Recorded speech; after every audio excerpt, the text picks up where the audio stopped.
Thank you for joining me for another Premier League preview video where we'll be looking at the Gunners taking on Aston Villa at the Emirates Stadium. In terms of last season, we didn't really absolutely batter them. At the Emirates, we narrowly won 3-2, a thriller game, and that was under the reign of Unai Emery. However, away at Villa Park last season, we did lose 1-0 where Jack Grealish had that stellar performance and bossed the midfield. And that was unfortunately under Mikel Arteta. So far this season, they've had a pretty strong start to the season, a very good transfer market, bringing in the likes of Ollie Watkins, Ross Barkley's, signing on Jack Grealish, and also, of course, bringing an impressive goalkeeper in Martinez. However, in terms of recent performances, they haven't fared too well, losing against the likes of Southampton as well as Leeds United. And Leeds United did beat him pretty bad, 3-0 with Bamford with his hat-trick. So, and they also had that thriller at Southampton 4-3 where they were losing really bad and then they sort of come back. However, it was too little too late.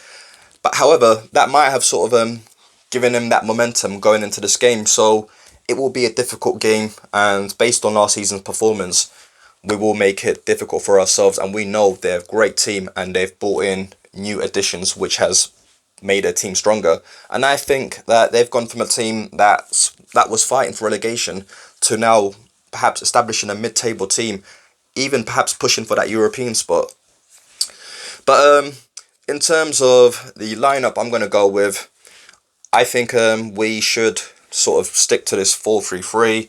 None of this 5-4-3. I know perhaps we were using it previously, but we've got all the big games, done with. So, and we've not got a big game for quite some time. I believe Tottenham in the first week of December.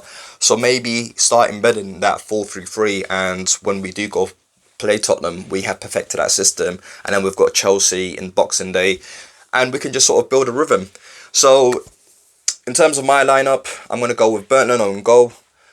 I'm not sure why he featured in the game against Molde. Mikel Arteta has spoken about fatigue. Therefore, why would you risk him then? I just feel as if he needs to perhaps entrust Ronaldo in these cup games. So we've got a fresh Bernd Leno in the Premier League games.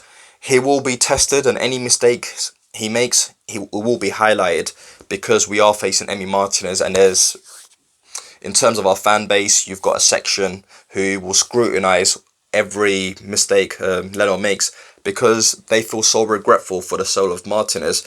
But it's done. We've got rid of Martinez. We're going to have to get behind Bernd Leno. He's a great goalkeeper, and remember, prior to his injury, he was our player of the season along with Pierre-Emerick Aubameyang. And moving on to the two centre-backs, I'm going to go with Rob Holding and Gabriel, simply because Gabriel's probably been our best player so far this season, and Rob Holding looked really good and solid against Manchester United. So let's just continue that momentum going into this game. In terms of right-back spot, I'm going to have to go with Hector Bellerin.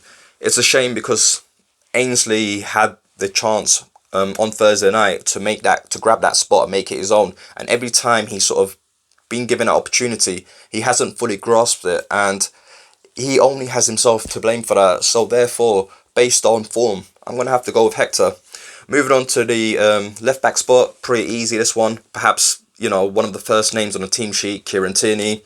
And in terms of the midfield, I'm going to have to go with the duo which pretty much manhandled the United midfield, and that's Mohamed El-Neni and Thomas Partey. I think they've got that decent connection. Not sure if it's that African connection which one goes up and the other one covers back, and they look so good and they look quite mobile. When you've got Granit Xhaka there, he's just very static, and because he's too static, you've got the opposition will bombard and run out of midfield because he just can't cover the ground.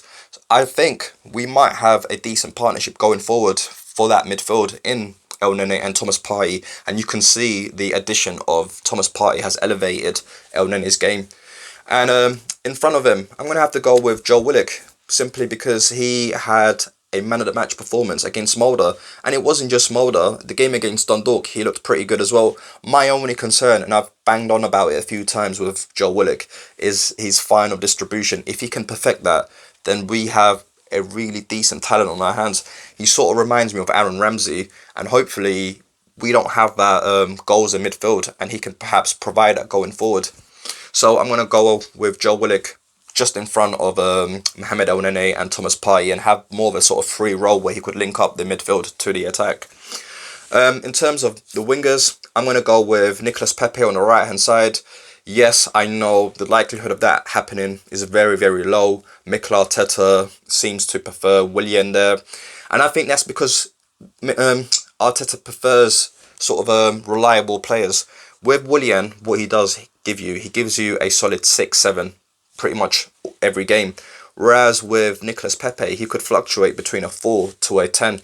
He might have an amazing game and then he might have a poor game.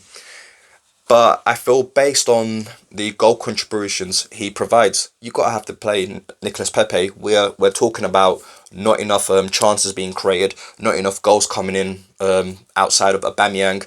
So let's play Nicolas Pepe. He scored 2 goals in 2 games. So based on that performance, let that momentum continue onto this game. But as I said, likelihood of that occurring is very, very low. And on to the other side, I'm going to go with Saka. Thought he looked amazing when he came on against Mulder. For someone so young, he just came on that game and absolutely changed it, bossed it. For someone that's 19 years old, that pass he picked out for Nicolas Pepe, absolutely amazing. If that was Bruno Fernandes, we'll all be sat here raving about it. So this kid can only sort of go even further, and I want to sort of see him play regularly on that left-hand side. In terms of the attack, I'm going to go with Pierre-Emerick Aubameyang through the middle. And I think for far too long, what we've done is we've had Aubameyang on the left-hand side and we've played toward his strength. And what we've done there is we've handicapped the right-hand side, and perhaps playing Oba through the middle, we might have more of a balance in terms of attacking threats on both left and right-hand side. So that's the team lineup I'm going to go with. Just to rerun it again, Bernardo in goal, Gabriel holding as a 2 centre-backs, Bellerin right back, Kieran Tierney is left back, Mohamed El Nene and Thomas Partey as our central midfield, Joe Willock just ahead of him, Pepe on the right, Saka on the left, and Oba through the middle. That's my lineup. I think in terms of the score prediction, I think it will be tough and narrow. I'm going to go with a 2-1 win. In terms of players to watch out for Aston Villa, clearly I'm going to go with Jack Grealish, but keep your eyes out on Ollie Watkins. He's a Gooner and he just might come back to haunt us today. Or sorry, not today, but come tomorrow's game. That's my prediction. If you could let me know what your predicted lineup is and what you think the score prediction will be. Thank you so much. Please subscribe, like,